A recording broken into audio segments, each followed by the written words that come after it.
Good morning, Tony here from beautiful sunny Sydney, enjoying a break from the rain last night we had, and welcome back to my channel.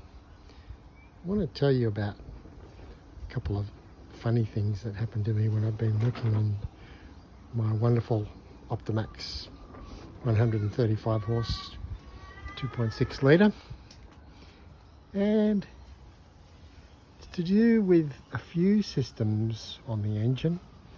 I was doing the water pump impeller a few years ago, tilted the motor up so I could get the leg off, and I found some dripping oil in the outboard well, and it was coming off the hydraulic steering hoses, and I traced it back to the bottom of the hydraulic steering cylinder, and I thought to myself, hydraulic cylinder seals have gone. So I thought, well, we better fix that. My birthday was coming up, so I said to the kids, you can get me some seals for my birthday. So I did that, and I put the new seals in, and it's a bit of a job. You've got to re-prime the system with hydraulic steering oil and bleed it off, and you actually have to open a little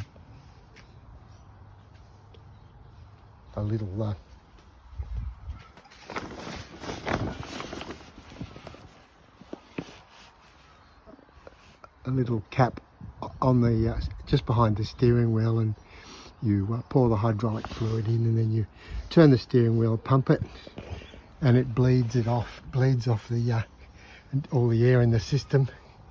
There's some bleed valves just here, you can see. You just pull that cover off and you put a small hose into a glass jar, and you just keep turning the wheel until you're no longer getting air bubbles. And so I did all that, and I thought, great. And it's probably not a bad thing to do, because the boat was, what, 15 years old or whatever when I had this issue. And here are the old seals, and they look pretty good. You might even be able to see there's a tiny little bit of corrosion on one of them, but basically they were good. And when I removed the old ones, I noticed that there was a great chunk missing out of one of them, and obviously they just installed it like that when the boat was new. I mean, how could Sea Ray put defective stuff like that on in the first place? You couldn't see it because this scratchy bit is at the bottom of the cylinder when you look at it in the boat. No one had ever picked it up. But anyway, new ones are all nice and shiny and don't have any problems. So where we went. So anyway, I've put it all back together. Steering's fine. You get a few little clunks on the steering wheel for the first few times you use the boat after you've done it, because there's obviously still a bit of residual air in the system. Air is lighter than oil, so because the steering wheel is at the high point, it works its way out eventually. You just let it, and it's smooth as anything now. So anyway, I did all that, and I left it for a few hours, and I noticed, I cleaned it all up, got all the oil off the cylinder and off the hoses, and I noticed there's still a bit of oil dripping down. So then I looked a bit further, and the lower cowling on these engines is in two pieces. You can see the line there, and it's the same on the front.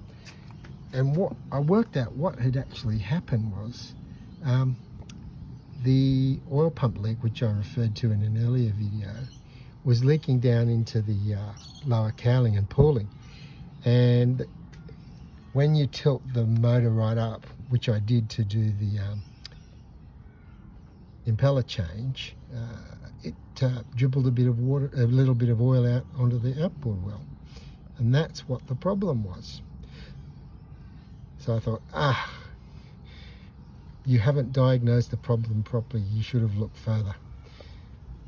But I cleaned all the oil out of the bottom of the bottom cowling, and it's been a few years since then, and it's only a few drops out of the oil pump each time I use the boat, and there hasn't been any more drips. I just put a rag on the bottom cowling now and again and just keep it clean.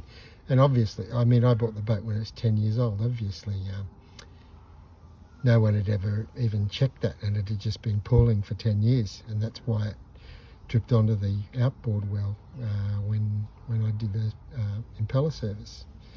So yeah, a little bit of a learning exercise. I enjoyed doing the seals on the steering, and it wasn't too hard a job. And as I said before, putting some fresh clean oil into the hydraulic steering circuit's probably a good thing to do anyway after 15 years. So I'm glad I did it. The other little story I wanted to tell you was to do with the gearbox. And you can see down here the upper drain plug. Now, when I did the first gearbox oil change, it was really hard to get that top plug out. I had to buy a great big screwdriver and put a pipe wrench on the handle of the screwdriver to get it off. Eventually got it off. It was really tough, and I had to renew the plug at the same time because whoever done the work before, the slot for the screwdriver was almost gone. It was really badly damaged. So ordered a couple of drain plugs online for a few bucks, put them in.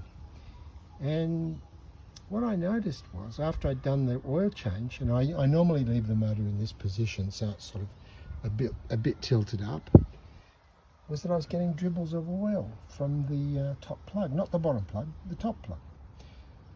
So I tightened it up as much as I dared, and sort of put up with those drips for a year until I did the next change. When I did the next change and I pulled that top plug out, what I found was there was remnants of the little rubber washer under the plug from the last time it had been done.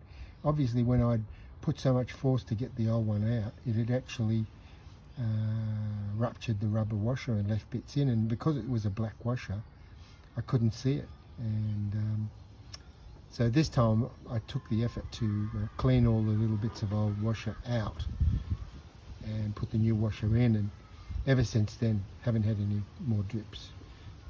So again, yeah, you think, oh, it's just loose or whatever, but it wasn't. It was the fact that those remnants were there. So yeah, another thing about diagnosing problems, I guess, just to be aware of. When you have a problem, it's so easy to think you've got a solution and just jump in and try and fix the problem. You're so enthusiastic to do it, you know.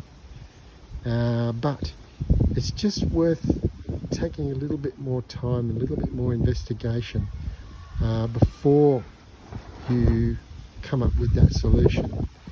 So yeah, that's all I really wanted to talk about today. Just a couple of funny little stories, and you know, have a happy ending. But yeah, just if you're doing any work on your engine, just spend that few extra minutes just trying to diagnose the problem before you jump in and start doing the work.